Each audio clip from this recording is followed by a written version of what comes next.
A Roanoke man will forever remember this year's Boston Marathon. WDBJ7's Nadia Singh tells us what inspired him to take the first step. Nadia. Melissa, Bill Foreman was so moved by an article about last year's bombings in Boston that he felt compelled to drive all night just to walk across that finish line. Just to glorify God, I decided to do something spectacular. With that in mind, Bill Foreman, a Navy veteran, got in his car after church on Sunday and drove 12 hours to Boston. They said they'd let me in at the end of the race. So I got up there at 7 o'clock. Race didn't start to 10, and so I started at 11:30. I was the only volunteer up there. And so I finished at 11 at night. Race officials designated Foreman as a volunteer and allowed him to participate only after all registered runners were well on their way.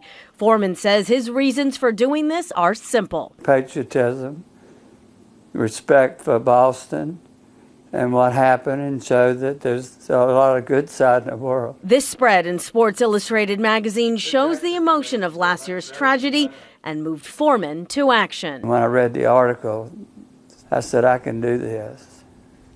Now my brothers and sisters were thinking I was crazy. Crazy or not, Foreman pushed himself to the finish line even with a bad knee and hip replacement surgery just weeks away.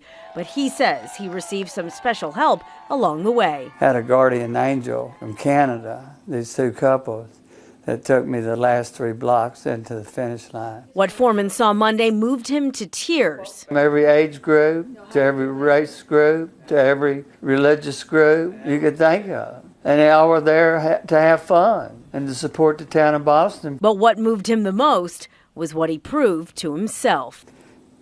I did it. And I finished it.